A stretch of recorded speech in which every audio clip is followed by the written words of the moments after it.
already know what it is. Welcome back to another episode of Can I Get Some Sports Stat? I'm your host for today, the main man, Neil. To the right of my screen, I got Michael. Mike, say what's up to the peoples. What's good, y'all? The champ in the building. Y'all know. Wow. Get it cracking. Oh, this guy. To the bottom of me, I got my main man, Philly Phil. Say what's up to the people, Phil. What's good with y'all? We back at it.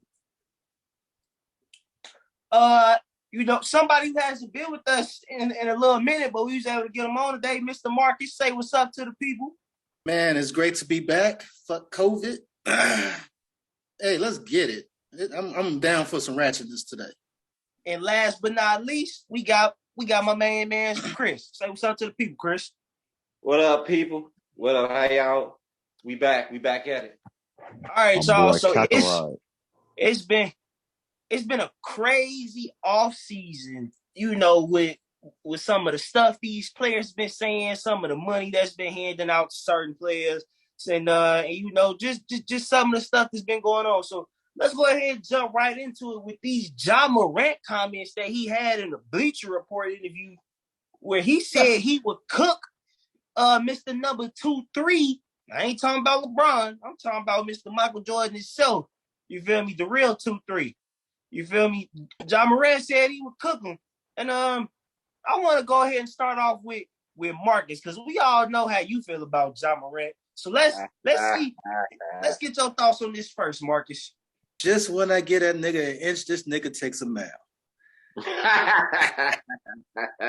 Man, I swear. See, this is why you can't be nice to people.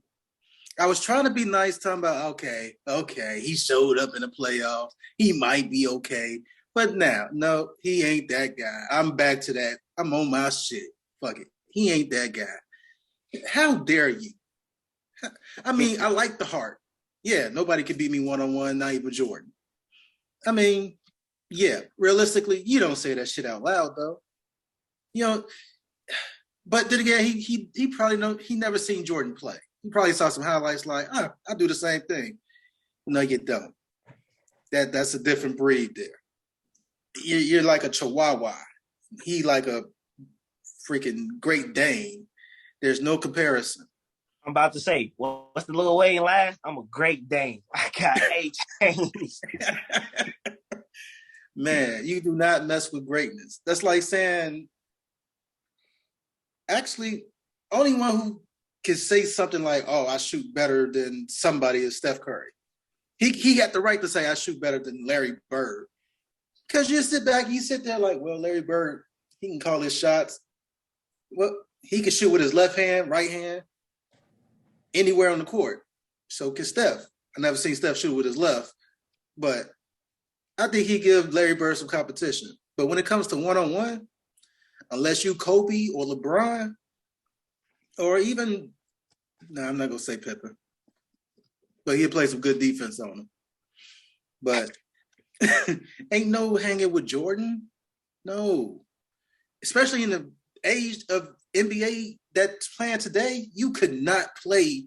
Well, Ja probably could play in that era, but he won't be the same Ja after they knock him on his ass. That's all I got to say. I feel like I'm rambling because everybody know the truth. Like, stop capping. Okay. Well, you played yourself. I'm gonna go ahead and pass it to Mike. Mike, what do you think about these Ja Morant comments? How do you feel? Do you think he would cook Jordan, or do you think it would be an interesting back and forth? Do I think he would cook Jordan? Bro, that man is something else, bro.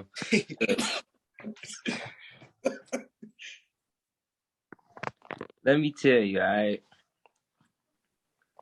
But look, I'm stuck on what John just said.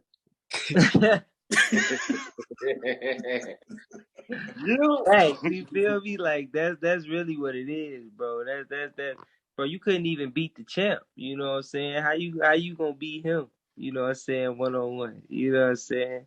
And even he ain't gonna say nothing like that. You feel me? So you come out here talking crazy. Now I like I like him, you know what I'm saying? But he talking crazy, you know what I'm saying? Everybody know that's just that's a publicity stunt. You feel me? That's all that is right there. Yeah, and we really gonna leave that where it's at as far as me. We know that's publicity stunt, bro. You ain't even gotta try to say nothing like that to look cool or nothing. Like, come on, bro. You better than that. Come on, man. We already trying to look cool. Can cook Jordan some breakfast. That's about enough cooking he gonna do. No, he said he gonna cook him some spaghetti for him. Some pasta. So I'm gonna go ahead and chime in here real quick. I love the confidence. I love the confidence. But we all know he's not cooking Jordan. Like, I'm sorry, but I think the only person I ever seen really give Jordan the business, in my opinion, was AI when he crossed him up all game. AI. But other than that, man, I don't know. Ja Morant cooking Jordan, I just can't see it happening. Like I feel like, to be honest, in my opinion, I feel like if we got prime Jordan versus, I don't know if this is Morant's prime. He may have another level he can get to, but from what we seeing right now, we just gonna call this prime Morant. You go prime Jordan versus what we get from Morant now. I still think Jordan playing with baby food, Ja man. Morant like 24. He ain't in his prime yet. Like that's like, you feel me? That's Jordan. I mean, bro, even in his prime, he not touching no Jordan. Come on, Like he probably like, meant like, Jordan, and why he probably meant Washington Wizards Michael Jordan. Maybe. He's still not cooking Mike. Even Not even close. Even Washington Wizards Mike, he still watch. Who was that when Mike was on the Wizards and he still gave him a 40-piece wing than a spicy hole with the biscuit? You feel me? Like you know, that's Jordan. I don't know why I want to say Jalen Rose. Like, ooh, did Jalen Rose catch that mic? He might have. Nah. Jalen Rose got like one of them games. But let me go ahead and get your thoughts on this, Phil, man. What do you think about these Ja Morant comments and him saying he could cook the GOAT? All right, y'all. So hear me out. Just hear me out. Oh God, he on some bullshit. So Pete. Now I am not saying that anybody will beat Michael Jordan on one-on-one, because I think that is humanly impossible. Okay, because like that's the one aspect of basketball. Literally, nobody gonna beat MJ. But if they playing the game on one-on-one, I think Ja cook them a couple possessions. I think he'll get them together a couple possessions. You know what I'm saying? Okay. He ain't gonna win, but he'll make some noise on them real quick. You know, I don't think Ja no bitch out here. Excuse my language, but yeah, I think Ja, in terms of what I think is cooking, I don't think he's gonna win the game. I think he'll cook him up a couple times, make him look a little crazy, and Mike gonna get mad and take the game over and win. But Ja crazy for what you're saying though, man. Come on now. Like, I understand you gotta have the confidence and all that, but come on now. Like, you young, man. You gotta understand that these OGs are OGs for a reason. They didn't walk that walk, talk that talk, they didn't get all that. He's just saying that because Mike like 60 something now. If Mike was in his heyday, he wouldn't be saying that. Hey. It's all a publicity stunt, like I'm saying, boy. What Jay-Z say? He's all right, but he's not real. I don't think it's a publicity stunt, because I think he is confident in those words, and we've seen some young players, say some crazy things, especially, you know what? Before I dive into this, let me go ahead and get your thoughts on this, Chris. What you think about Ja Morant comments? Barbecue chicken. That's what's gonna happen to that boy on the court with Mike. Barbecue chicken. Because first of all, now I'm gonna go the route Phil was going, that maybe he thought that I can get a move, I can get a bucket on Mike, I can get him with a cross. But as far as winning the game, Mike could literally beat the man with the fadeaway jumper. Literally beat the man with the fadeaway jumper. Ja can't defend it. Mike, it'll just be bad for him. It'll just barbecue chicken. That's all I gotta say. Barbecue chicken. He was capping. Like I said, he was feeling himself. Barbecue chicken. Barbecue chicken. I just think about that skit on Dave Chappelle with Charlie Murphy was playing Prince. Oh my! And I goodness. can imagine Ja Morant just going back in memory, like if that game was to ever happen, him just going back in memory, like he was just amazing out there. It's like he can walk on water. He'll definitely be on the next Jordan documentary with one of them Jordan stories. Like Mike can live like Ja. First of all, Ja's way too little. You too little to even think you gonna. How are you gonna defend Mike? You already too little. Post up, fake, like however you want. I think that we all can agree, even Ja himself can agree that he won't be able to defend Jordan. So the game of 21, what's the score? Well, that depends on if Jordan get the ball first. He's going to score every time. So I was gonna say if they playing make it take it, it's gonna be Jordan 21 zip. But if they trading buckets, I got Jordan 21-11. Well, who plays? I got 21. Who don't I got play make them take nine. a one-on-one? I mean, yeah, that's what I was gonna say. We usually take. We going by the rules that we usually play by.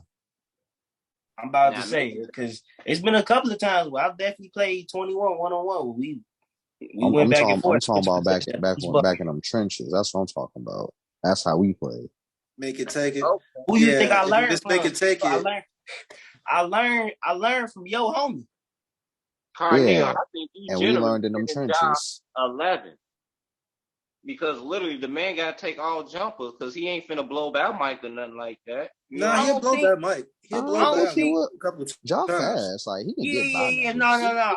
Mike long in the elevation, like I don't know. But I will say this, I always felt like this. I always felt like this about Mike though, because Mike can always guard people smaller than him, so I always felt like he can do that.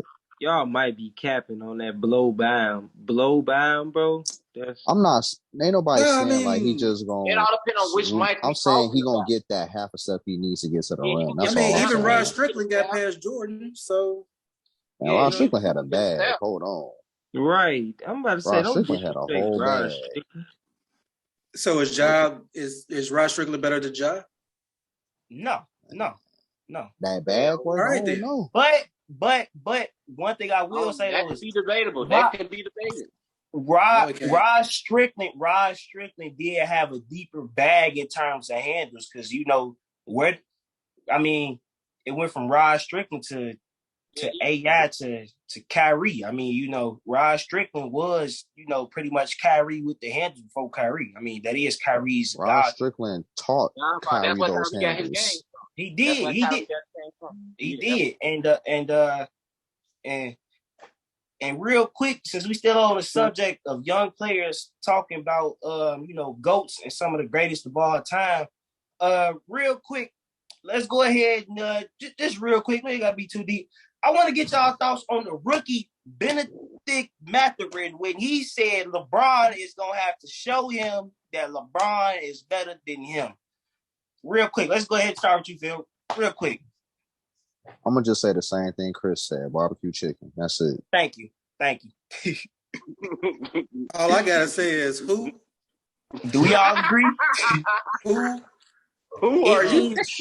It is the Indiana Pacers rookie, fresh out of the University of Arizona, and he said that LeBron gonna have to show him that he's better than him. It's one of the most ridiculous statements I've ever heard. Get that man a juice box. Give him a juice box. Yeah, give him a juice box. It's a baby down here. And you then got a Y'all take it a step further, Marcus. Hit the stuff with them. Put the babies to sleep. Put the babies to sleep. Put the babies to bed. Like, you know, you gotta admire the confidence. Like Phil, you gotta get a little. They extra confident. They bold out here now. So sometimes you gotta admire the confidence, I guess. And it's that internet courage, man. That's what that They got some pussy before they had the interview. That's what happened. All right, man. Let's go ahead. Let's go ahead and move on to this KD and Kyrie situation, man, because it's very, very, very interesting because as soon as Kyrie opts in, Kevin Durant wants out. And the market for KD surprisingly isn't all the way, which is one of the more surprising things to me is how teams are actually valuing their younger players and draft picks when it comes to like that is perhaps the most surprising thing to me is a lot of these teams are like, yeah, no, we not gonna gut our roster. We not giving up all them draft picks and these young players for KD. And I found that kind of surprising because that's KD. Now, I understand why some teams aren't because literally if you get rid of those players, who does KD have to play with? But like with other teams, they don't want to sacrifice their young players just because they're like, hey, we think that in a few years, they're going to be there where we need them to be. And I want to go ahead and I want to start with you on this one, Phil, man. What do you think about Kevin Durant? Will he start the season for the Brooklyn Nets or will he be traded by the deadline? All right, so first, before I answer your question, I gotta get that little cap that you had out the way real quick.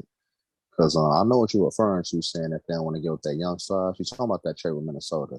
The Nets wouldn't wait. No. I'm not even talking about just trade with Minnesota because I know you're talking about Phoenix too. I'm gonna get to that as well. Phoenix, Toronto, because even Toronto said they not willing to give up Scotty Barnes and OG Anunoby and them picks for KD. Because Toronto was perhaps maybe in talks with like trying to sit down with KD and meet with KD's people, but the Nets are like, hey, you want KD, then we need Scotty Barnes, OG Anunoby, some picks, and maybe something else. And the Raptors is pretty much like, nah, we good, bro. Yeah, and see that's the point I'm about to make to you because the Nets are literally making these astronomical offers they know teams aren't going to bite on. Like that's a negotiating tactic, if anything, bro. So like y'all reading too deep into that. The whole thing with the Devin Booker stuff, that's not going to work because I think Book and Ben Simmons got drafted the same year, so they can't be on the same team. It's some little weird thing with that. So it's not about if you're drafted in the same year. It's about the rookie extension. If they gave you a 5-year max rookie extension, unless you drafted those players, you can't have two players on a team on a 5-year rookie max extension. Now, if Devin Booker maybe had a 4-year extension instead of 5, or if Ben Simmons' deal that he got from Philly hadn't been 5 years, only been 4 years, then there's a lot of wiggle room to talk. That's the same reason why I believe Bam Adebayo can't be traded to Brooklyn, which is one of the players they were asking for from the Miami Heat, was because they're both on that 5-year max rookie extension. And unless you draft two players, unless you draft those players, then you're not allowed to have pretty much more than one player at a time on your team on a max rookie extension 5-year deal. Okay. Thanks for clearing that up. But yeah, that I think those astronomical offers they asking for KD is like a negotiating tactic. Like those ain't no real offers. Come on now, you really finna like? I'm sorry. Even if I'm the Minnesota Timberwolves, first of all, I just traded for Rudy Gobert. Number two, I think they was asking about this before that trade happened though. But they wanted basically their two best players and all their picks for the future for KD. And I'm like, who in their right mind would do that? Like, I understand KD is special. They literally trying to rape teams. Yeah, like KD is truly special, but like if you think of it as if you're the GM of a team, you trading all these assets for one guy who, now granted, he is that guy, but like he is going to need a team to support him, and you pretty much give all of that up to you. It's never a good thing. And plus, I think what the Nets really need to understand, if they really want to trade KD, they need to understand that they're not going to get equal value back for him. Like it almost never happens. Like ask the Pelicans, they tried and they actually did pretty well, but they didn't even get equal value for AD. But in terms of how it's going to play out next season, KD gonna, if the season start and nothing is done, KD gonna ball. He gonna ball, and if he starts the season with the Brooklyn Nets jersey on, there's a good chance he's going to end the season with the Brooklyn Nets jersey on. The only caveat I will have to that is if Kyrie is going in that.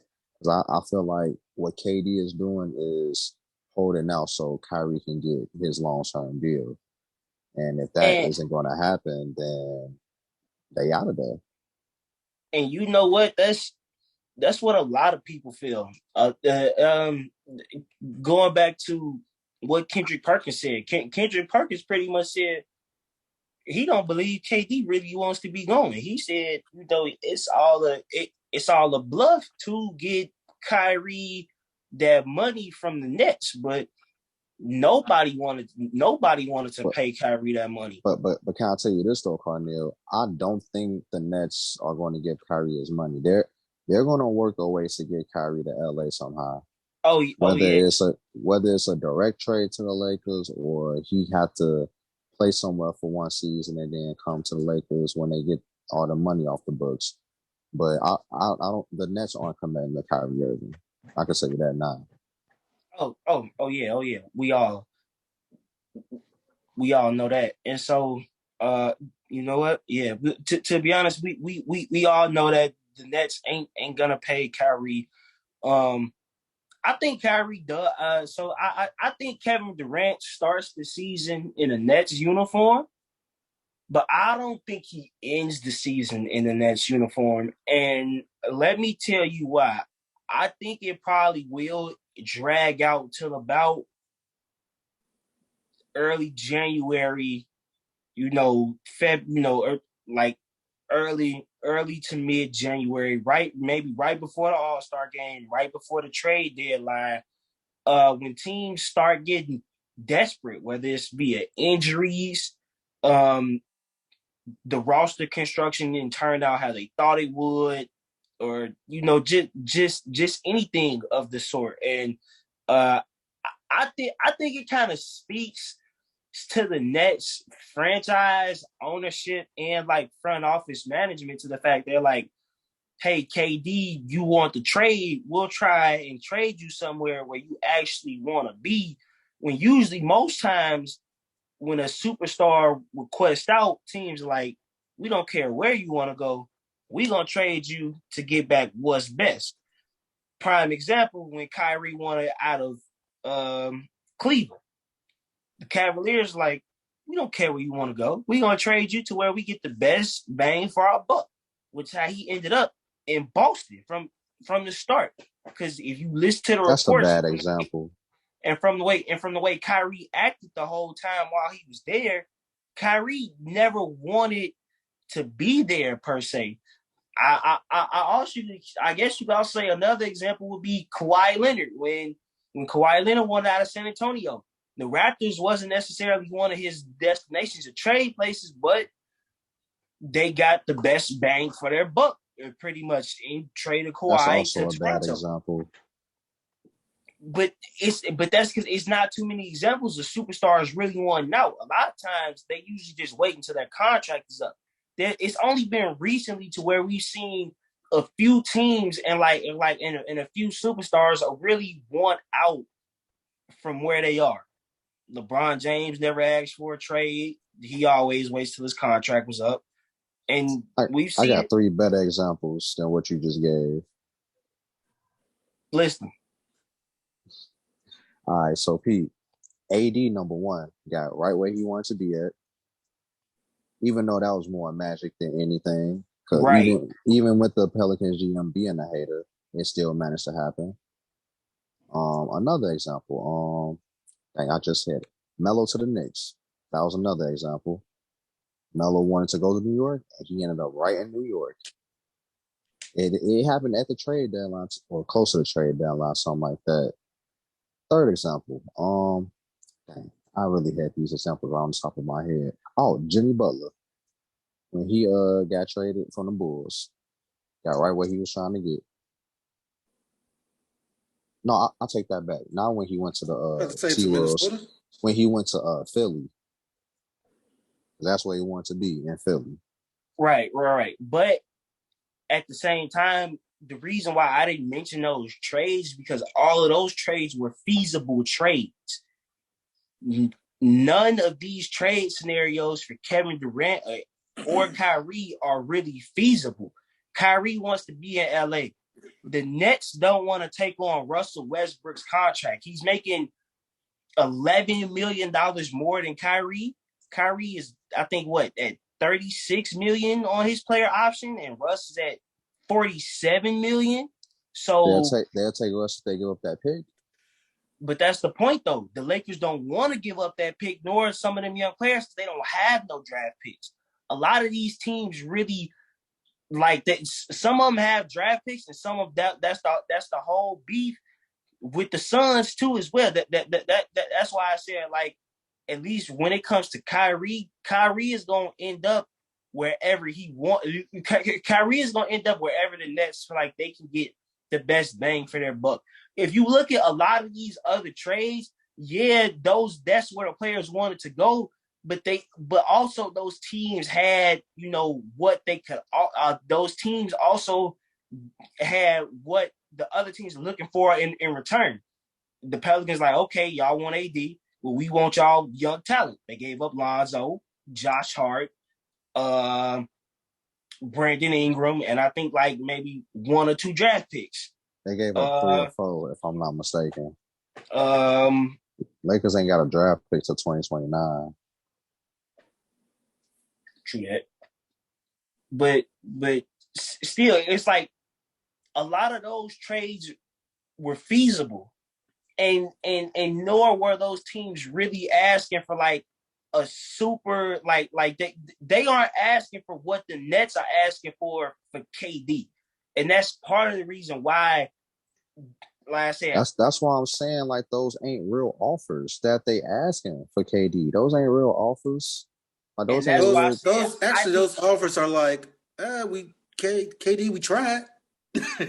Exactly. It ain't something that's like, oh yeah, we really working to get you up out of here. Right. And that's why I said when certain teams start getting desperate, maybe like I said, around the midway point, they might just be like, bump it. We'll take that chance with KD. We'll get a Nets what they want, and they're gonna take that chance.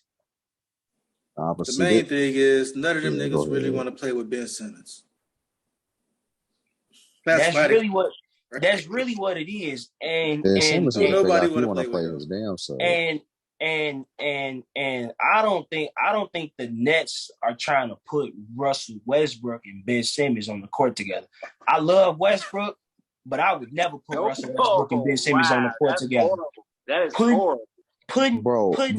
Throughout this entire process, I never even thought about Russ and Ben Simmons being on the court together, and it just scared the hell out of me.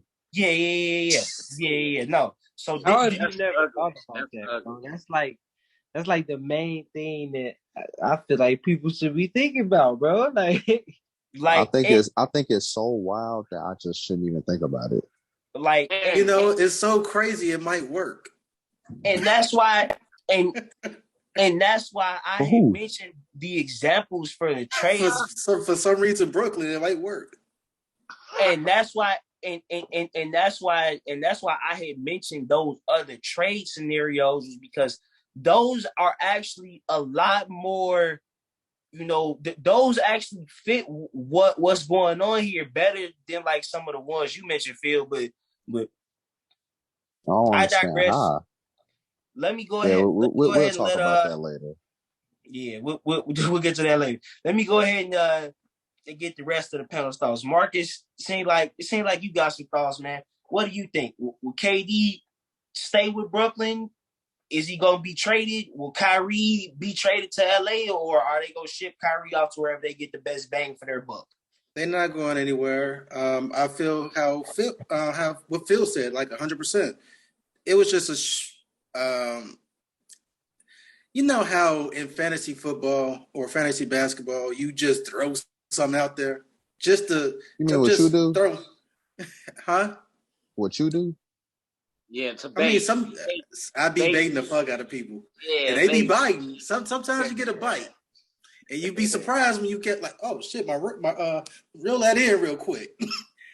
I think that's what's going on right now. They ain't really prime example. They don't need Chris. to switch you always rob Chris in fantasy. It don't matter whether it's basketball or football.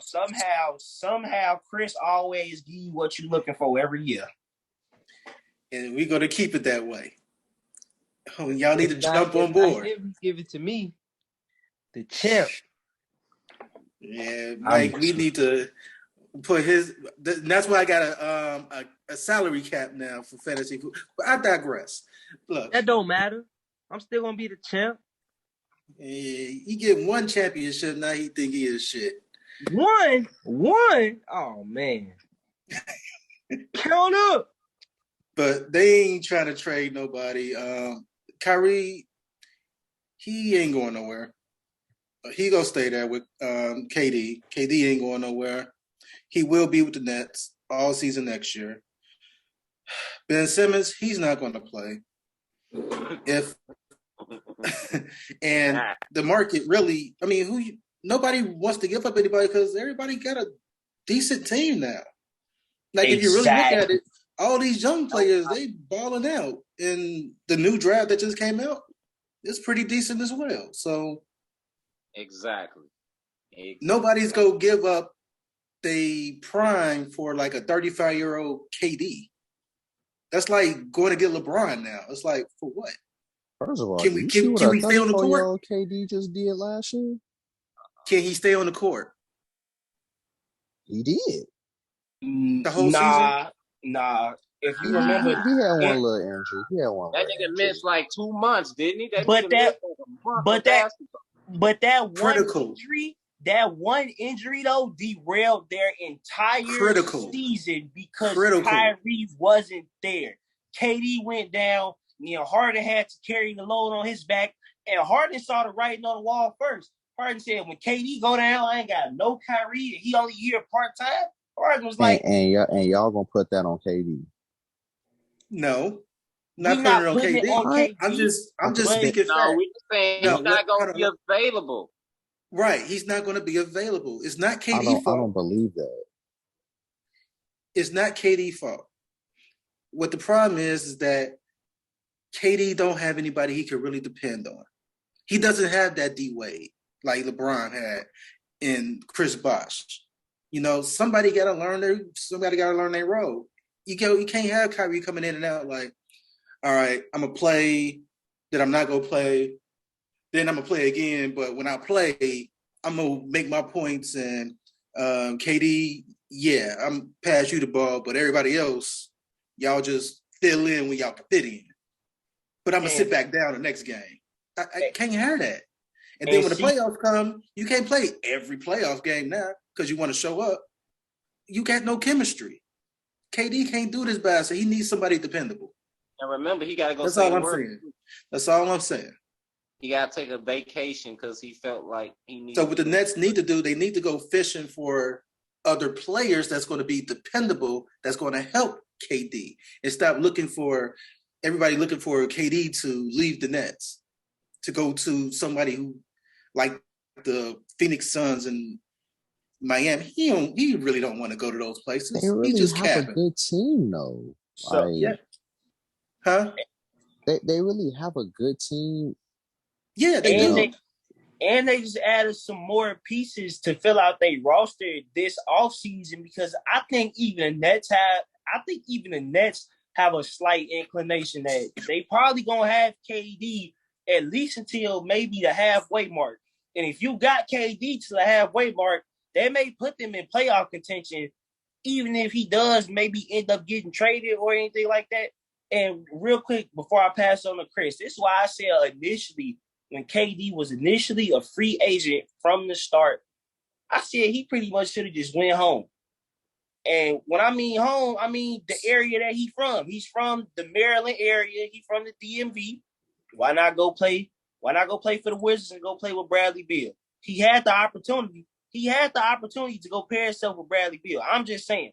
At this point, we've seen Bradley Beal be able to stay healthy and average 28 points or plus better in a season. Just imagine what happens if you put KD and Bradley Beal together. That's all. Washington sucks at building teams. It's gonna be the same thing that happened when he was with Westbrook. Nothing. We saw what happened when Bradley Beal the second best player on the team, man. That didn't work out. But that's the point, though. I think part of that was John Wall. John Wall ain't like Bradley Beal. Yeah, Bradley Beal did. At one time, they was the best backcourt. But John Wall did not play basketball. They was poised to win, but John Wall kept getting hurt. Yeah. John Wall kept getting hurt, but nor did he like Brad. Like it was a lot of reports that came out that John Wall and Bradley Beal really did like low key have beef with each other, even though they tried to. No, they didn't. That shit fake. I feel like that shit fake. Yeah, they was cool. But Chris, man, what do you think? You think KD's gonna stay on Brooklyn? Is he getting traded? Is Kyrie staying in Brooklyn? Is he out? What do you think, Chris? There's too many good young teams in the NBA.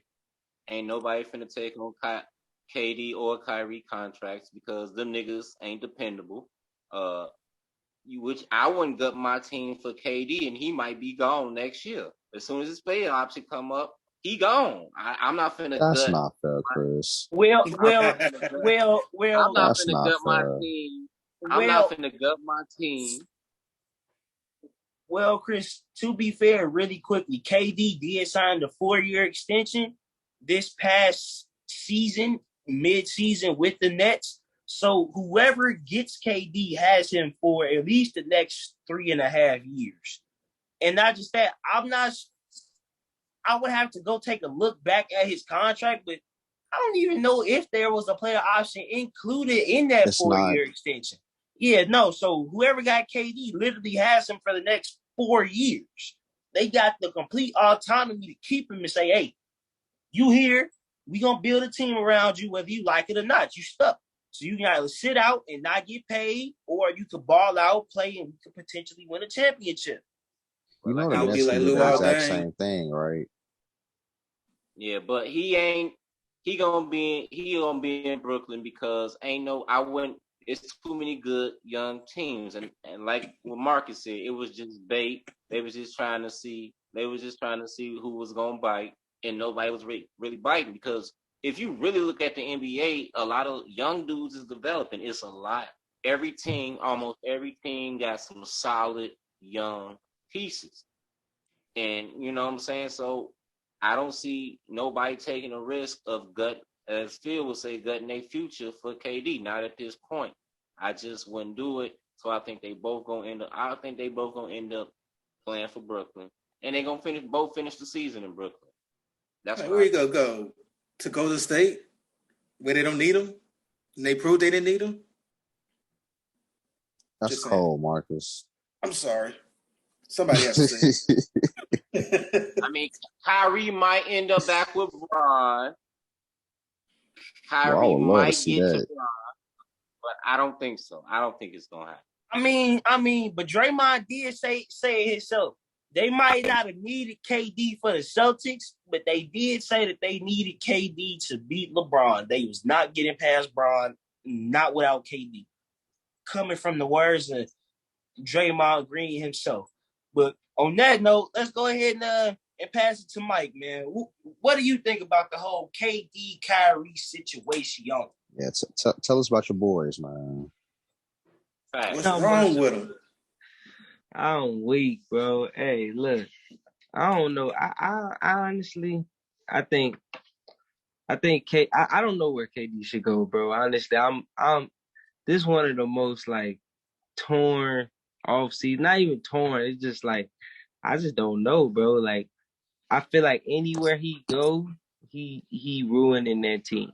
Like anywhere he go, he ruining that team. And not from like a game standpoint, but like just from like a realistic standpoint. Like look at the Nets, what they asking for. Like there's unreal, you know what I'm saying? And then so people somebody gonna have to give up something nice, you know what I'm saying? So they're gonna give up something decent. And I feel like it may or may not be worth it, you know what I'm saying? Like you got an old Kevin Durant who can't stay, you know what I'm saying? You lucky if he give you 50, 60 games, you know. And then on top of that, let's face it, a lot of these teams that he's trying to go to, you know what I'm saying, they top teams in the East or the West, and they've been doing good. And he coming off just getting swept in the first round. You know what I'm saying? Why would you trade somebody who just got swept in the first round? Even though it's KD, you know what I'm saying? I know it's KD. So like it's like who should, but I ain't gonna lie though.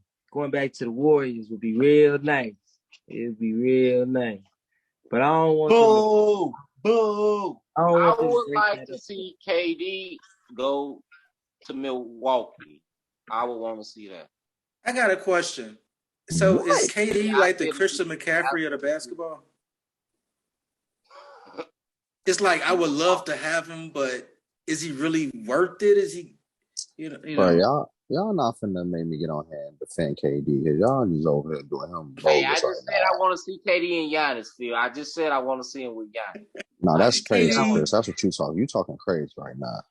I'm gonna talk about these other guys. Same team. Yes, I love it.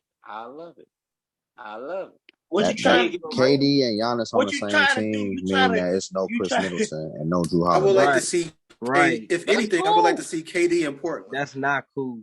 No, that's not cool. Probably no Brook. You might be able to keep Brook Lopez. What you might trying have to give do, up Bobby Chris? Portis You trying to bring back Prime Shaq and Kobe or something?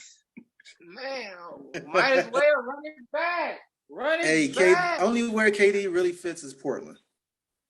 That's where he needs to go. But Portland would be nice, but Portland has nothing to give. And that, Phil, to your point, that's why I didn't mention that, because I would love him. I would love him to go to Portland. But what is they gonna do? What they gonna do? Give him Anthony Simons? Anthony Simons. I was just about to say that. And the rest of their picks. You know what? Was it Anthony Simons' deal a 5-year deal? Was it his deal? I don't even. You can't trade him. Can't even trade him. On the same team as Ben Simmons either, because I believe he got the 5-year rookie max extension. So he can't be traded. That's the other bad part. Ben Simmons, like nobody want to play with dude, bro. Like he should just retire, bro. It's not about nobody want to play with him. It's a matter of Ben wanting to play his dang on self. Yeah, and it's not just that. It's not even that people. It's not even that people don't want to play with Ben. It's the fact that Ben's contract is not allowing people to play with him. That's really what it is. Is Ben Simmons' contract doesn't allow the Nets really any type of freedom to even try and make a type of trade to maybe even get some of what they were asking for because of Ben Simmons' contract. Like it's literally in the contract room. Like you cannot sounds like a double dose of I don't like you. Yeah. Yes. Exactly. And on that note, speaking of I did just mention him. He was Bradley Beal's running mate for the longest of time. And then he got shipped off to Houston, and Houston sat him down because Houston wanted to get the draft picks, because even they said, hey, with John Wall on the court, we probably gonna win too many games, and we not gonna have a good enough draft picks. They was like, hey, we finna bench you, dog. And John Wall was like, I just want to play. It was a lot of people talking about how John Wall didn't want to play in Houston, but it was actually the opposite. Houston didn't want John Wall to play. John Wall wanted to play. Now he's out of Houston, and he's with the Clippers. And so where does that lead the Clippers now? Does that make them favorites in the West? Are they top 5 in the West? Are they making it to the West Finals? You know, with Kawhi Leonard coming back, Paul George pretty much having majority of last season under his belt. He was on the squad for majority of the season. I think he missed like the first maybe 20 games, and then he was around after that. And they made some noise without Kawhi, but just not enough noise. And now that they getting Kawhi back, and now they're adding John Wall to the roster, where does that leave the Clippers in the Western Conference? Let's go ahead and start with you, Mike.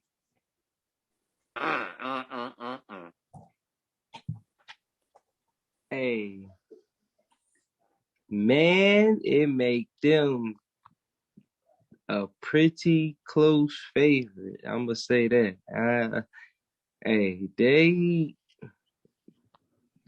But he gotta stay healthy. Like, he gonna ball out, especially from what I seen from him on the Rockets. On the run, he put up like average like 20 and 7. I think he just played like every other game. You know what I'm saying? So if John Wall's still cold, like I need people to understand that. He definitely still cold. He just, like I said, he just played every other game. So that's but that team healthy. I mean, you can't deny it's scary. Like, it's just health is their biggest thing. You got Kawhi hurt. You got John Wall hurt. Paul George hurt. You know what I'm saying? Everybody be hurt. But healthy. They right there. So, I mean, I want to give it to them, but they got to stay healthy. And, I mean, they ain't shown that they can yet. So, I ain't there with it yet, but they definitely looking nice, and I'm excited to see that team. What do you think, Phil? Where does John Wall joining the Clippers leave them in the Western Conference rankings? It leaves them exactly where they were last year. Because everybody's saying last year, Clips the best team in the league. Clips might come out the West. And what did I tell people? They can't stay healthy. But Kawhi was already hurt from the playoffs, though, if you remember it. And the only reason a lot of people were saying that was because they were kind of banking on Kawhi maybe coming back if they made the playoffs, but they lost in the play-in. Well, that's their fault because I never thought Kawhi was coming back. And I don't know what indicated people thinking that he was going to come back. But Kawhi's own team. Kawhi's own team was building a hype pretty much around like even if you listen to the Clippers organization, they're like, we've been talking with Kawhi and his people, and they're like, hey, if we could somehow get in there, he might try and speed up, his process to be back for a playoff series, depending on how they made playoffs. That's cool. That's cool. I didn't believe that. But the Clippers should have learned from the Spurs that Kawhi, when he's hurt, he's not going to play. And that's literally what all this always comes down to. Is Kawhi going to play? And that's a matter of if he's hurt or not. PG, same thing. If he hurt, it's not. If those guys are always hurt, what good is the team? And now you add a third person who has the same issue. Your top 3 players stay hurt. So, I mean, I think personally, this is something that I used to talk to one of my sisters about all the time. Clippers are cursed. They have been cursed for the longest. Yes. Lob City. Phil all in other people's brains and all with other people. Yeah, get out my brain, Phil. They're cursed. This is just another one of those Clipper curses.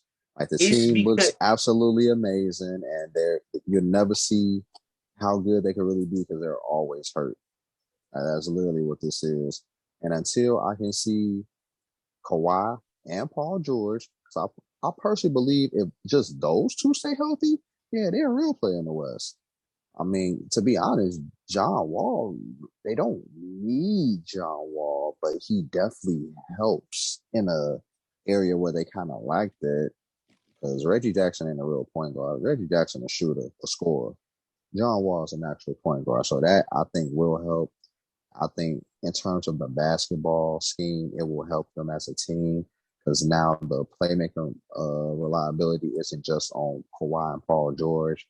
You got an actual point guard there, kind of like what the Celtics did getting Brogdon. Like they got an actual point guard, so your wings can actually be wings and do what wings do. That's all I got there.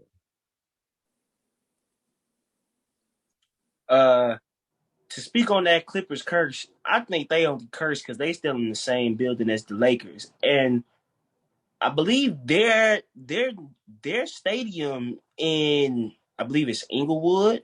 The Clippers have a stadium being built in Inglewood, Cali, and I believe maybe once they finally get out of the same building as the Lakers and get their own building for real, things have changed.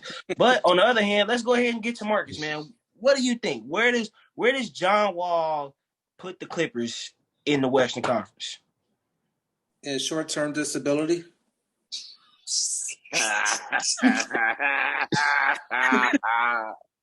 You go from Lob City to Hobble City. I'm just saying. I've been saying this ever since Kawhi came to the Clippers. Even before he came to the Clippers, they good, but they not good enough. It's like Phil said, they're cursed. Even when it was Lob City, like he said, it's just for some reason they just can't get right. That's a short-term disability team. So I'm surprised that they got money to get their own stadium. With all that money, they've been paying injured players.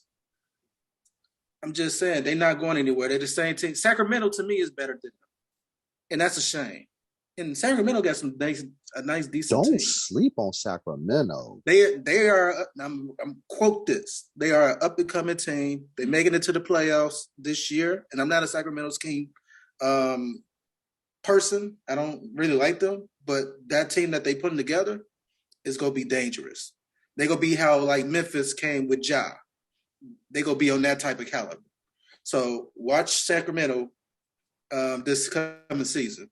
But back to the Clippers, yeah. They need an edge up. That's it. It's not – John Wall doesn't make or break them. It's just another injured player coming on over. Straight to the point. That's it. That injured player was like a 4-5-time All-Star. Oh, yeah, he was. You said it right. He was. I mean, that's because he literally broke his leg the next 3 years. And my main subject of my conversation was about what? You're right, because I got the same thing. I'm just saying, exactly. Like, sheesh, I ain't gonna come at John Wall like that. Man, I remember when D Rose was dunking on people, and then now what? Man, what D Rose gonna do when he get on the team? It's gonna be the same team because D Rose ain't a difference maker. Like you know what? To your Derrick Rose point, you put Derrick Rose on the right team, he is definitely a difference maker. Give me a team. What team? To be honest with you, you put Derrick Rose on the Lakers, he's a difference maker. You put Derrick Rose on the Miami Heat, he's a difference maker because he allows them because of his game, he actually allows them to do some things that those teams necessarily didn't have before. Derrick Rose actually refined his game. He's a better passer. He's more finesse, and he's actually become a much better shooter than what he used to be. You put Derrick Rose on the right team, he is actually an impact player. Just bring that nigga home, bruh. No, keep him far away from Chicago. I love D Rose. I don't want him back in Chicago because he don't need to come back to this hell. That city ruined him, man. We not trying to help you on that field. We know. Keep him far away from the city of Chicago, anything, man. Get his mental health. D Rose need to go to Dallas. That's it. Boom. That's a good one. Even Dallas, you put Derrick Rose on Dallas, he's an impact player. Yeah, he's an impact player there because you got players who can play around that. Everywhere else, okay, maybe Miami. Maybe Miami. Miami, the Lakers. Wherever don't want him no more. He not doing nothing on the Lakers. He gonna be injured like the rest of them. He gonna be called street clothes Rose, just like other wherever D-Rose goes, he gotta have a ball in his hands. I think that's gonna be the key for D-Rose contribution to the team. He gotta be somewhere where the ball gonna be in his hands. Not all the time, but like, when he played, let him have the ball. But he gotta be smart. He gotta be smart with his legs though, because he's still doing them damn jump pads. Hey, remember LeBron he been relatively healthy the past few years. But remember, LeBron didn't already traded him. He had him on a cast and he got rid of him. He got rid of everybody. That Cavs team was a mess that year. I can't even put that on there. I'm about to say, that Cavs team was literally trying to add anybody and everybody to help LeBron get back to the finals. Like, it didn't matter who it was. And they were still good throughout the entire process. They had half of the, like, they were never bad. Half of the NBA Olympics team on that team that year. Exactly. Exactly. But last but not least, Chris, what do you think? Where does John Wall leave the Clippers in the West? Does he make them better, or do they stay the same? Are they the favorites? How does John Wall impact? They're definitely not the favorite. Golden State to me is still a favorite because they're the champs. I agree with the rest of the panel. I think they stay the same because you got three iffy superstars, three what ifs. What if this guy plays?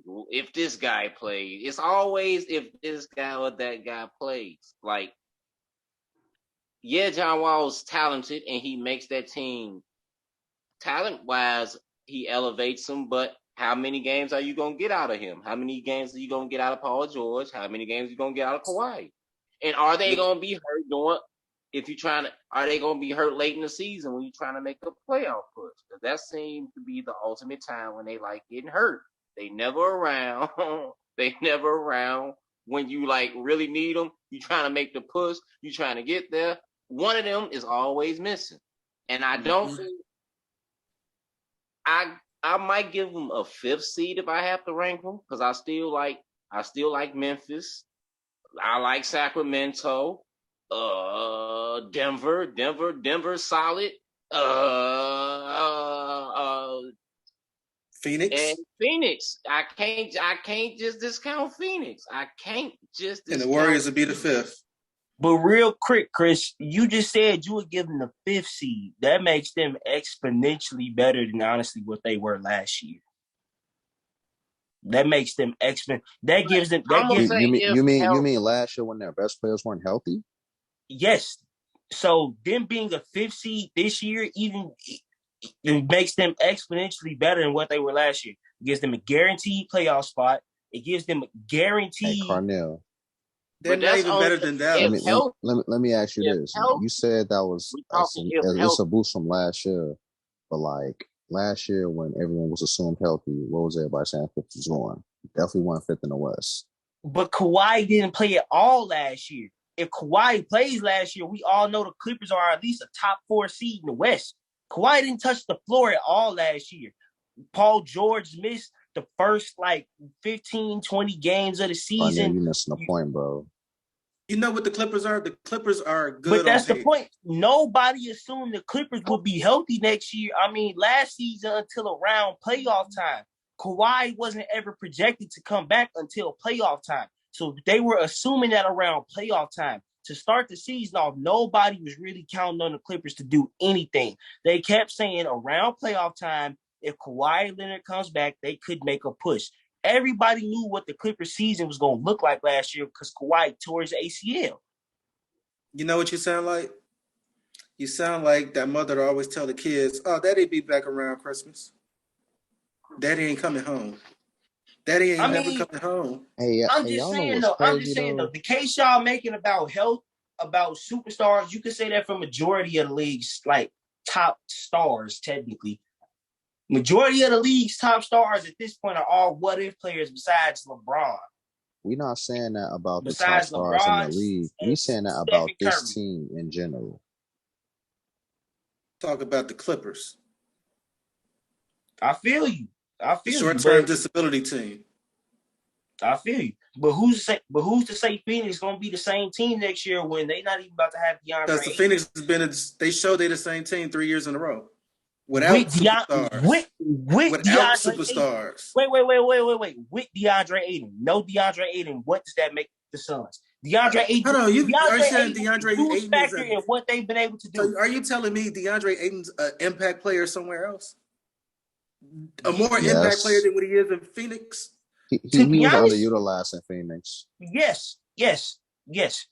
So you saying reason the Phoenix Suns are so good because of DeAndre Ayton? He's part of it. Saying that. He definitely helps. No, but he helps though. Of course he helps. He's a big part of that though. If the Suns just don't like have Steph Curry helps with the Warriors. If the Suns don't have DeAndre Ayton, I don't think I'll put you like, if the Suns don't have DeAndre Ayton, they don't make it to the finals that year. DeAndre Ayton, they played without Chris Paul and still was winning, right? You know they played without Chris Paul and still was winning, right? You know they played without Devin Booker. Chris Paul, they played without Devin Booker and was still winning. And DeAndre Ayton for a while and was still winning. When did they really play without DeAndre Ayton? When DeAndre Ayton had got suspended that year, which was also the bubble year. We saw it that year. If DeAndre Ayton probably plays the whole year and he got suspended for the first 25 games of the year, the Suns probably have a guaranteed playoff spot. We saw it like you are discrediting DeAndre Ayton's value. No, I'm not doing that. What I'm stating is that the Phoenix Suns has an all-around team. That's all I'm saying. That they all play together, just like how the Denver Nuggets play together. Okay, they play together, but they also lost their backup big in JaVale McGee. JaVale McGee is now in Dallas. They about to lose DeAndre Ayton. The Suns are about to look completely different. They're gonna have to figure out how to replace his inside presence on the offense and the defense down low in the interior. That makes a huge difference when you know you got somebody down there that's gonna challenge shots, get rebounds, and is a lob threat at the rim, and who actually has a post game and started to work on his jumper. Like that makes a big difference when you missing somebody like that. So if you telling me the Suns really gonna be the same team next year without DeAndre Ayton, you kidding yourself. So because DeAndre Ayton supposed to been there was trade talks early in the season this year, remember? About DeAndre Ayton. Oh, we go trade him, they go get rid of him. He ain't going nowhere. And if he do go somewhere, you don't think they go get somebody who's as better as him? No. What big men are there available? Who do they have? DeAndre Ayton is a highly skilled big man. Exactly. Who are they going to get to replace not only just his offensive presence, but his defensive presence as well? So pretty much you're telling me the Suns going to have to go get two big men. One to replace his offensive presence, then one to replace his defensive presence. Like, no, the Suns are not about to be the same team next year because when you got somebody protecting the rim, you don't have to worry. When you got somebody protecting your backside like that, it allows you to do certain things on offense and defense you don't necessarily have to worry about because you got a big body like that down there. The Suns don't even want to pay him the max. The Suns are about to let a team like the Indiana Pacers offer DeAndre Ayton the max offer qualifying sheet and not even return. And they're not even going to match the offer. I wouldn't max it either. End up on the Pacers. I'm not maxing him out either.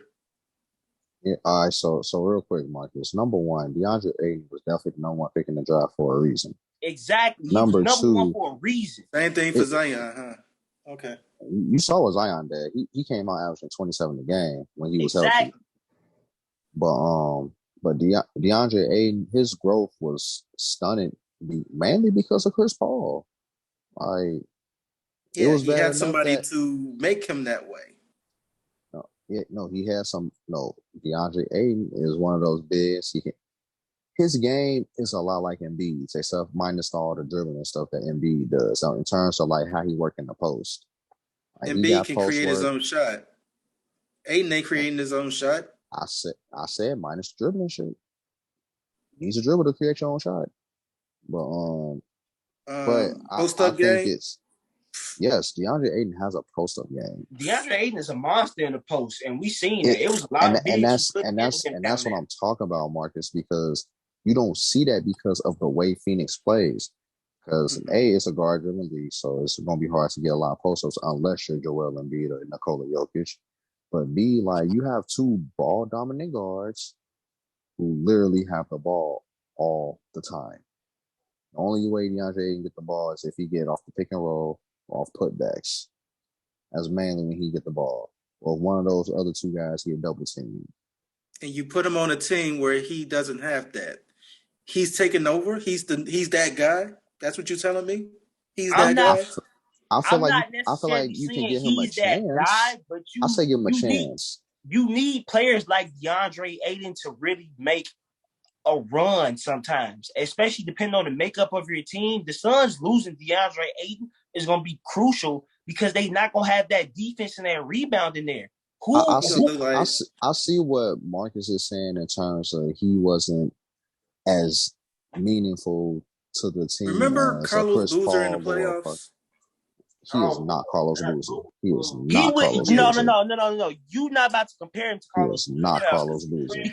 Because if you saw what they did in that finals run, DeAndre Ayton was crucial to that.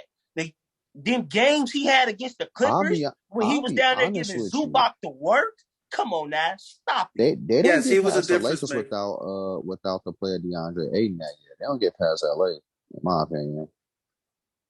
No, I'm not saying that he wasn't a difference maker on Phoenix. Yes, he is a crucial part of Phoenix because of the way they play. What I'm stating is that if you trade DeAndre Ayton to another team without good point guards or just mediocre point guards, he is not the same person.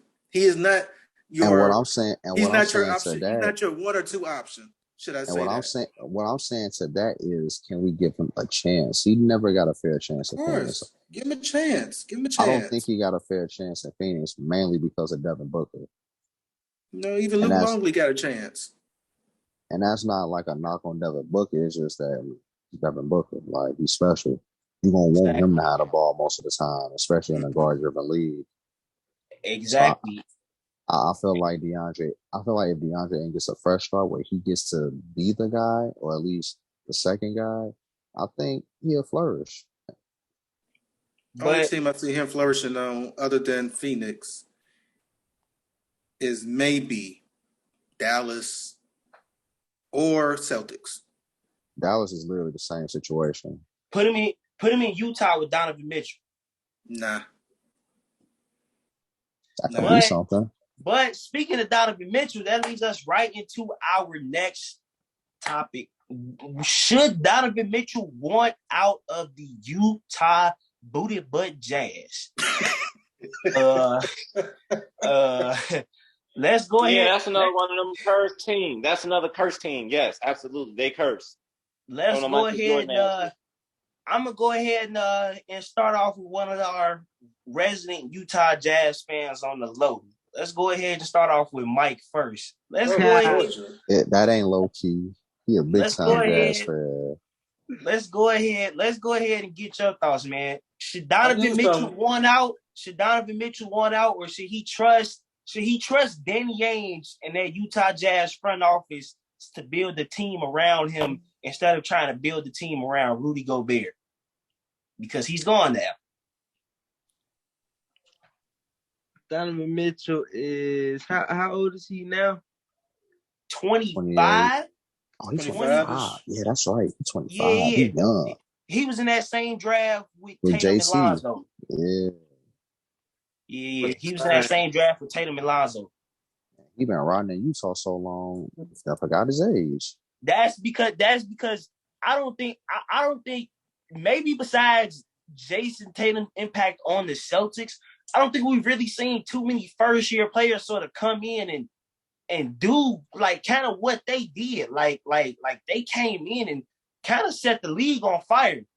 They both. Hey, I think Mitchell did it better than JT his first year, 17. Hey, he took over the Jazz, bro. It took Tatum a couple years, you know what I'm saying, to just to solidify the takeover and everything. But Donovan did it day one, like He basically. did. As the guy. And they didn't even, what's crazy, they didn't draft him for that. Like they didn't say, hey, he finna, like this our Jordan that we just drafted. They didn't expect that. He came in and took it. You know what I'm saying? So they didn't see him enough in Louisville. So I'm gonna say this. You know what I'm saying? The curse of Utah wants me to say that he needs to go. But he only 25, man, and they showing that they gonna do what they can to try to put you in a position to win. So I'm not a big fan of the bandwagon jumping and stuff like that. You know what I'm saying? And team hopping just to get rings and whatnot. So I mean, I would like I would like to see him stay there, but I don't know how much trust I even got in Utah to put the team around him. And then the question still is how well is he gonna lead that team, you know? So, but I think he should stay though. I think it ain't time to jump off the ship yet. You know what I'm saying? If you on team hop for rings and stuff like that, you might as well give it a few more years. That's what I think. I feel that. Real quick, I'm gonna go ahead and chime in here. I think Donovan Mitchell should stay in Utah, but I don't know how long his contract is or how many years he has left on his contract, but I would say give him 2 years. Give him 2 years. See what they can put together and see who they draft within these, see if they make some trades, see who they get within these next 2 years. By year 3, after the first 2 years of this so-called rebuild, if it's not necessarily looking right, and you don't really got no trust in the front office, and you don't think that they're going the direction they should in terms of really trying to build a competitive team around you. Now I think if depending on where his contract is up, I think he should go ahead and go take those looks in free agency. I wouldn't necessarily say request a trade, because part of the reason I'm gonna say I don't think he should request a trade is because we've been seeing a lot of like young talent and a lot of superstars request trades and stuff like that. And as I said again in the previous episode, the owners are coming for these players in the CBA, and you have James Harden, Kyrie Irving, and Ben Simmons to thank for that. And they are about to start putting in clauses from what I'm hearing. They're gonna try and put in a clause in player contracts now, whereas hey, we give you all this money, either you play or we get to take that money back. Pretty much, that's pretty much what the owners are about to start trying to do with these players. And so I think to that extent, like I said, I think he should give it 2 years. I think he should give Jazz ownership and Jazz management a chance to see what they do in these 2 years. And if he's really not feeling it, he don't think they're going to be able to get him somewhere within about 4 to 5 years, then he should want out. He should want out, whether it's via free agency, via trade.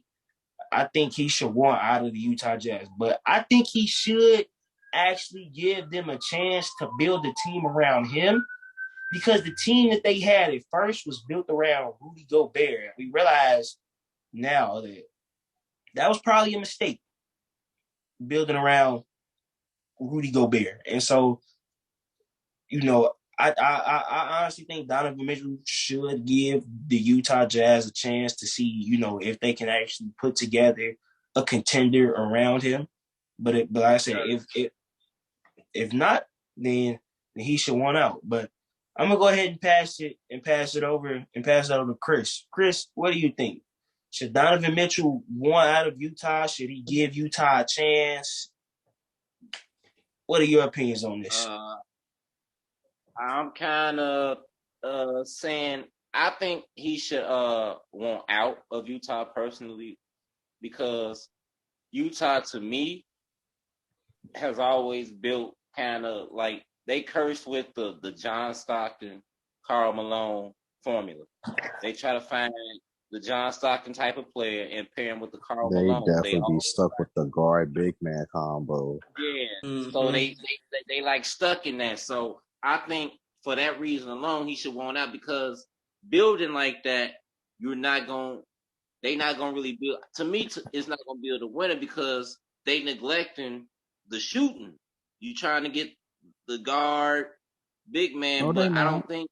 No. They Real quick, surround the team with shooting. I'm about to say they actually did surround them with a lot of shooters. You had Joe Ingles, Bogdanovich, Mike Conley could shoot. But obviously Donovan Mitchell could shoot. Jordan Clarkson, Royce O'Neal, who they traded to the Brooklyn Nets for a first round pick. But like it's still like that same. It's still that same. That they always build with that same formula. Yep. It never worked. It hasn't worked in all these years, and that's why I think Donovan should work out, because for whatever reason, Utah's never going to build the proper team. The way they build, they're not going to get the team to be that real threat for a title that they really want, because they keep trying to build. They keep trying to get Malone Stockton back, and Malone Stockton. They had their time. They ran their course. It was good. Because Malone Stockton only weakness was Jordan. And they figure it's no more Jordan, there's no more weakness that's gonna stop this. But well, obviously now they just got that curse stopping them. They just cursed now. That's what I'm saying. It's time to try. That's my point. Since they ain't tried nothing different since Stockton Malone, I don't think. Because just think about it. They always supposed to be so good, but they end up just kind of like, disappointing. So disappointing. And I think Mitchell got too much talent for that. I think he got too much talent to be stuck in that cycle. And that's my take. He got too much talent to be stuck. Just be stuck in Utah. I feel you. I feel you, and really quick, that's why I said, like, he should give him 2 years. I don't think he should necessarily take the Damian Lillard approach to it, but he should definitely. Please don't do that. He should definitely give them some type of leeway to see if they can actually put a team around him. Because let's say they do try to do it differently this time. Let's say instead of the big, they try and go find him a wing now. So let's say now they actually trying to adapt to like the newer formula of, the NBA, pretty well, and kind of how it's been for a while. You got your dominant guard, and you go get you a dominant wing player. You feel me? And then you kind of build out from there, which is what we've kind of seen the NBA try and do pretty much ever since Jordan. Jordan changed a lot, and it's still and the things that happen with him still kind of have a chokehold on the NBA till this day. He changed everybody except Utah. He changed everybody except Utah. so it's kind of like maybe Utah does take a different approach this time and actually try and build a team around Spider, instead of building it around a big or even potentially trading him. But I want to get your thoughts on this, Phil. What do you think Donovan Mitchell should do? Should Donovan Mitchell want out of Utah, or should he stick around and give him a chance? I ain't gonna lie, like the last couple minutes, my mind been kind of really racing on this topic. But first, I know what I said earlier about Donovan getting up out of Utah. I definitely felt that. But that was before I found out Danny Ainge was in Utah. Yeah, Danny Ainge is the GM now. And that is why my tune is changing now. Because Danny Ainge knows what he's doing when it comes to building teams. Like, you saw what he did in Utah. he got Gobert out of there. First thing he did was got Gobert out of there, and that was a great decision. Build this team around Donovan Mitchell. I trust Danny Ainge to do that because he gonna make it work. You saw the teams Danny Ainge put together, championship teams. You saw it, and I think that if you give him a little bit, I honestly give him more. I would give him more than 2 years, partner. If you want to be honest, like I give him more than 2 years to work his magic. And that actually goes into the next thing I want to say about this topic because, yeah, the Utah way it has always been stuck with the guard and the big. But let me throw this at y'all. It can still be a guard and big, but what if it's just a different type of big? Like it don't have to be the stand in the paint. Can't all I can do is play defense big. Like it can be. Because that wasn't Malone. What if they got? Just hear me out. What if they got, let's say, a big like a Draymond who can do that and pass the ball? You know what I'm saying? Run the flow a little bit. Get easier shots for Donovan Mitchell. So you turn him into a fast break team? That way he ain't gotta have a ball in his hands 90% of the time, which he was doing in Utah before, like when all this was going down. Donovan Mitchell had the ball in his hands like 90% of the time. So he will see like at least 2 or 3 people every time he touched the ball. So I think like that, or obviously, a big that can shoot will always be much better. So, and some type of offensive threat as a big. Yeah, I think that's you don't have to necessarily get rid of the whole big aspect of it. I just think you need to change the type of big. But another thing I want to say, I think this may be the first show where Mike and Carnell are actually agreeing about stuff. Like we need to etch this in history. They're not arguing with you. Like man, like this is. I didn't think this was happening today. I'm so proud of y'all. You so stars are aligning. The stars and the plans are aligning. Yeah, they playing nice today. Like y'all really been agreeing on everything today, and I'm just shocked. Like this is amazing right now. I thought I was gonna have to be the voice of reason. Hey, the moon might be purple. We don't know. The moon might be purple because that's red. They're playing nicely in the sandbox together. That's that's amazing. But the last point about Utah though, I think another thing that has been kind of ignored or swept under the rug in all this is Mike Conley.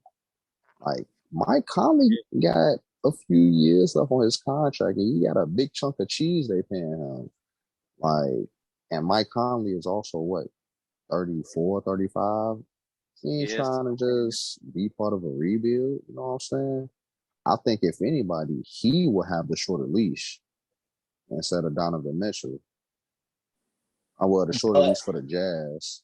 Right. But the reason why I don't think Mike Conley is going nowhere is because nobody wants that contract, even if they do want Mike Conley. So the only way they unload Mike Conley is to either see who would potentially take that contract or they got to buy him out.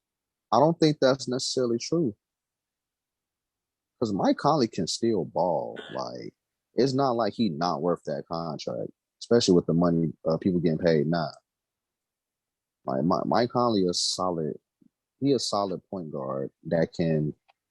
He probably can't be your best guard, but he can at least be a real good supporting guard for your team. But I mean, he kind of been a little injury prone the last couple years, man. Mike Conley ain't been able to stay on the court.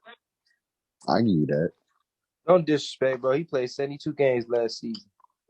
I'll take that back. I mean, he played 72 games last year, yeah, but like that hadn't been the trend, for like the past couple seasons before that. He been relatively healthy in Utah though. Now when he first got there, he was definitely missing some time still. That was like the first year when I think he might have got hurt before the season even started.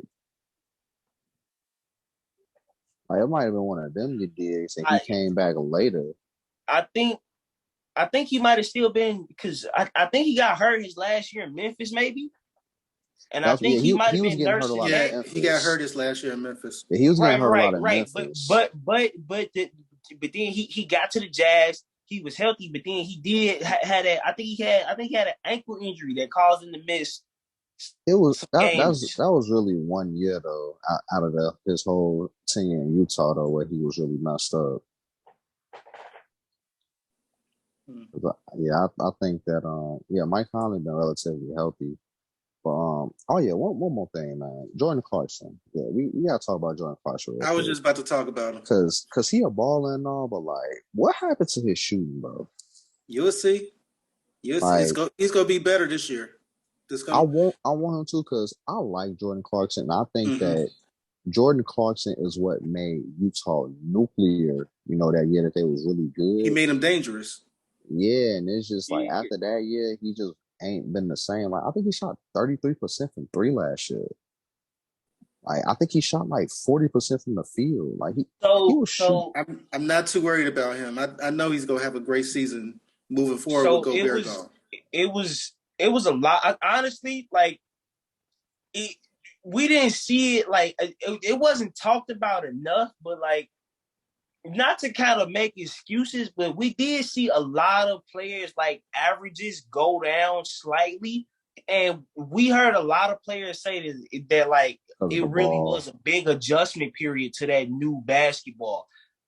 They kept saying it didn't have the same spin as before. They said this ball bounces off the glass a different way. You gotta like they did say. Westbrook know how that goes. Like, hey man, leave Get off my boy. Get off my boy. Leave Westbrook alone. All right, I had to have fun one time. But what do you think, Marcus? Should Donovan Mitchell want out of Utah, or should he stay? Nah, I never seen a team so dominant in the regular season and so horrible in the playoffs. Even when you seen them in first place, you look at it like, damn, Utah at first? How'd that happen? Because they played like a 7th, 8th seed team. We don't be shocked, Marcus. We just be like, oh, they don't want to see I bet. Like, they ain't gonna win. Like, yeah, that's what the 7th and 8th seed be like. Oh, okay, bet. The Utah Jazz became the Toronto Raptors of the West when they had DeMar DeRozan and Kyle Lowry. You never expect them to win, even if they never expected them to win, even when they had the number 1 seed. Yep. Right, like they not gonna win number 1. But that's a real ugly comparison, because the reason why the Raptors weren't winning is because they was playing against LeBron. The reason why the Jazz ain't winning is because they're just not good enough in the West. I mean, they're not good enough in the West, but they always number 1 and 2. Exactly. Somebody had to take them out. With Toronto, you knew LeBron was the only person taking them out was LeBron. The only person that took them out was LeBron.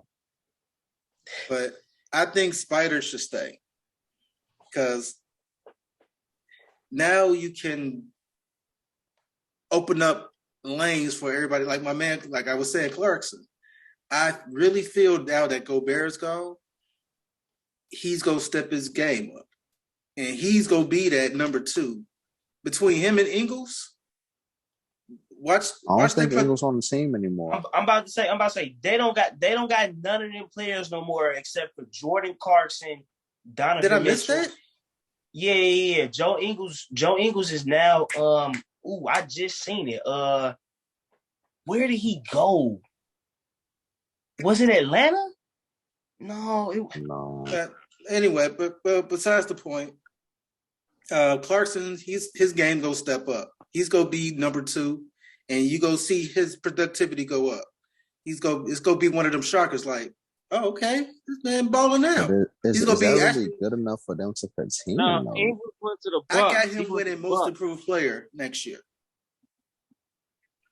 and I think now you can build around, like you said, Danny Ainge. He built a team. Look at how the Celtics look.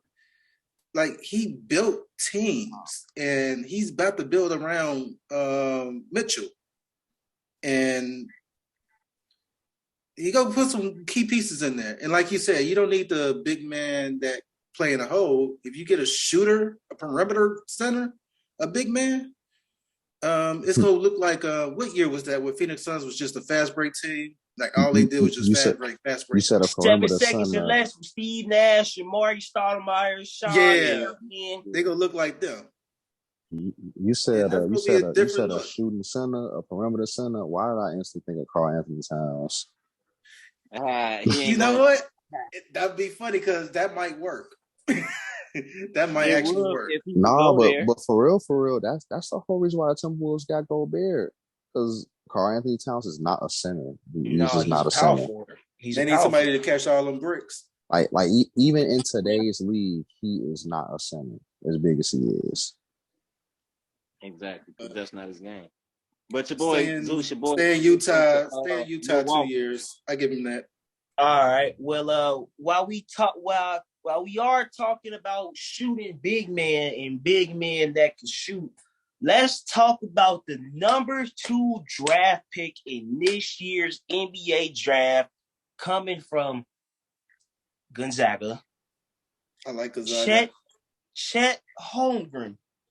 In my opinion, I got him and Paolo 1 and 2 rookie of the year. Obvious. That's just me personally.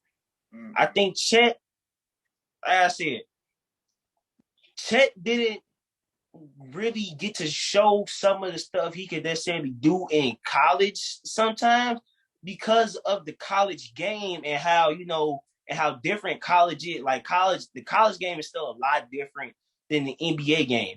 And I think the NBA allows for more versatility than the college game does. And I believe Chet Holmgren is a very versatile player. Like I said, I said this on Facebook, and some people, tried to come at me for it. They tried to clown me for it. They tried to get at me for it.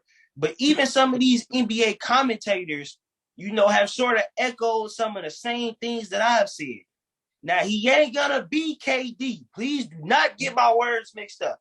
He is not going to be Kevin Durant. Kevin Durant is a one-of-a-kind thing. But is he going to be Kevin Durant-esque? I very think he will be. And I think he's going to do it in his own way because because Kevin Durant was a small forward who's just had the height. He tall. Chet Holmgren is actually a 7-foot center that is very versatile. He does try to protect the rims. Obviously, he's got to put on more muscle, but he can be a rim protector. He can shoot. He's got the handle, and there's a lot more things he can still add to his game, in my opinion. And so, like I said, I'm not saying in no way, shape, or form, or fashion he's going to be KD. But could he be like the white version of KD or KD-esque? I very well think he could be. I don't think Chet Holmgren is going to be a bust. I think the Oklahoma City Thunder hit on their third player that they needed to really build out this new big three that they trying to build out. Y'all already know how much I love Shea. I already said Shea was a steal in that trade when they got CP3 and they traded for Paul George. I said that Shea was a steal. Like if you put Shea on that Clippers team last year, they probably in the playoffs. They got Josh Giddey. Josh Giddey is showing us in the summer league what this 1 year in the league has done for its game, and he's only going to continue to improve. And now they got Chet Holmgren, and they done added Jalen Williams, 2 of them, different spellings, of course. But the Oklahoma City Thunder, in my opinion, they had the best draft in the NBA this year, and I think they hit on the player that they wanted. There was a lot of speculation that Chet was probably gonna go 1 to the Magic, but Oklahoma City was always wanted Chet Holmgren to go to them at 2, and they got their guy. And I think he's actually going to show us what he's made of. It's going to take some time. He's going to have to put on more muscle. He's going to have to continue to work on his game and improve. But I think Chet Holmgren is who he says he is, at least right now, for, speaking of what he's going to do in his rookie year. And like I said, I to be honest, I think the top 3 draft picks, Paolo, Chet, and Jabari Smith, are going to be the top 3 rookies in the rookie of the year race. One of them is going to be Rhodey. One of them, and in my opinion, I think could very well be Chet because of it's a little more set up for him to do slightly better in OKC than it is for Paolo or Jabari Smith to succeed in Orlando and in Houston. That's just me. That's just my thinking. But I want to get your thoughts on this, Marcus. What do you think about Chet? Is he a bust? Did OKC hit? I like Chet, mostly because he went to Gonzaga. I got Gonzaga winning my bracket every year. Is he gonna be a bust? No, he's just too skinny. He go get bullied down there in the NBA. In his first year, definitely, he definitely gonna get bullied down there. That's obvious. He's gonna get bullied. So he's just gonna be a shooter. Truthfully, he reminds me of Lauren Marketing. He reminds me of a Lauren Marketing that who could rebound. He's with the right team. I'm gonna say that he with a bunch of young guys, and I feel like they gonna let him do him, and I think that's gonna be the best for him. He just need to gain some weight and just play your game. He's gonna be all right. He's not gonna be a bust. He's not gonna be an all-star either, but he's gonna be all right. Well, he might not be an all-star in his first year, but Chet Holmgren has all-star written all over him. I'm sorry. He's gonna be okay. He's gonna be another okay player. Nah, I think by year 4, year 5, we gonna see. You think he's gonna keep averaging a double-double? Yes, like a high, not like a mediocre, like 10 for 10. I'm talking about like 20 and 15. When he puts on more muscle and adds, and continues to work on his game, Chet Holmgren, without a doubt in my mind, could make the All-Star game averaging 22 and 10. No doubt about it. I give him like 15, 17, and 9, 10 rebounds, a couple blocks, because he's going to block some shots. Yeah, he's just going to be an okay player. But you compared him to Lauri Markkanen, and the one thing he has that Lauri Markkanen doesn't have is actually a ball handler. Chet Holmgren can actually create his own shot. Like he's a very versatile. That's why I said in college they didn't let him do as much as we know he can possibly do. This is why I'm saying with the NBA and the way he is so versatile, he is going to be an all-star.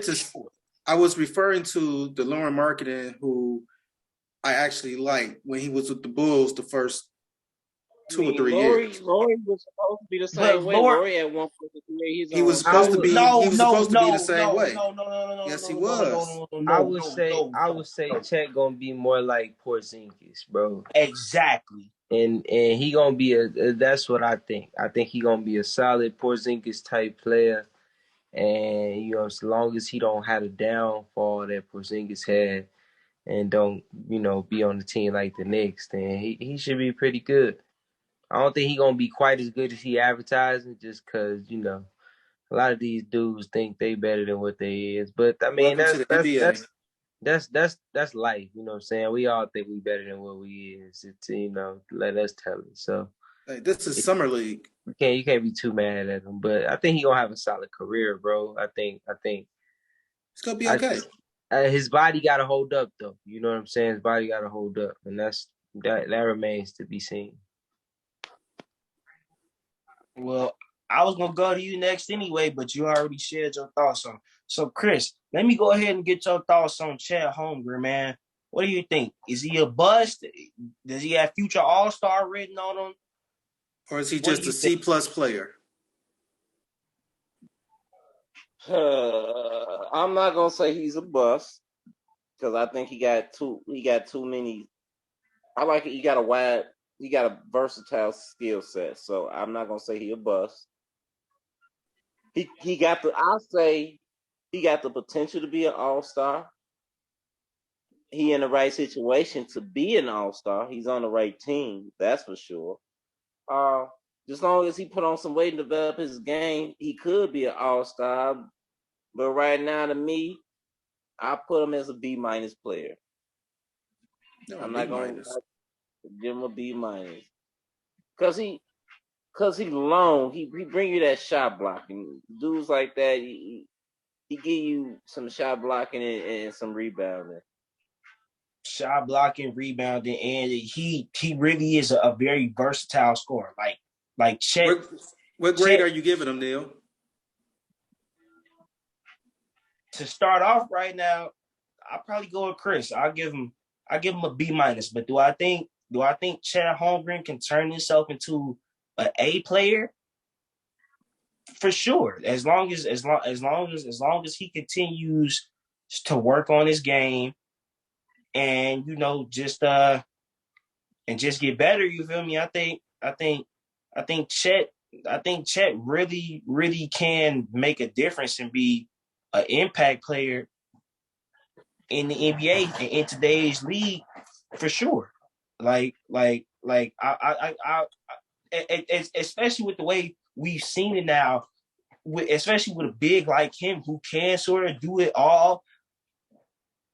He has the handle. He could put the ball on the floor and that if he needs to. He can create his own shot. He can shoot.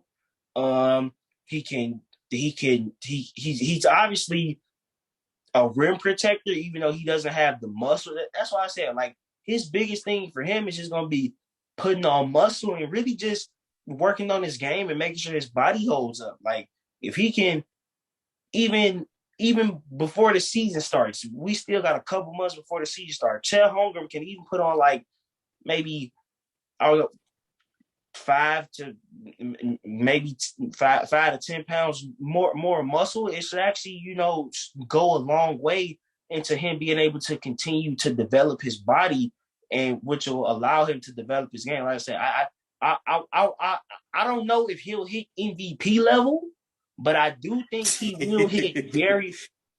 I do think eventually one day it's written somewhere for him to hit at least high all-star level. Like I said, I won't give him MVP, but I do think he can hit high all-star level. I honestly think the MVP player in this draft was the number 1 pick in Paolo. I think Paolo is I think Paolo was the one that's going to be that MVP, but I think Chet is going to be a cut below it, which is all right. We shall see. We shall see. This has been Can I Get Some Sports With That? I was your host today, Neil. So I guess we just got the 3 of us for the wrap up. So why don't we say bye to the people, Marcus? All right, people. All right. Thanks for listening. Y'all have a good night, baby. See y'all on the next one. Don't forget to like and subscribe. As always, follow us on Twitter at Can I Get Some Sports With That? Check us out on Facebook. Can I Get Some Sports With That? And like I said, just make sure to give us a like and a thumbs up on every post. Oh, here we are, the man, the myth, the legend, Mike. Welcome back. We was just doing a wrap up, man. You want to say bye to the people? And leave some comments in there. We want to hear from y'all. All right, y'all. Been another real one. Like I said, next episode, be on the lookout for the Baker Mayfield and potentially Jimmy G going to the Seahawks. We're going to hit y'all with that football the next episode.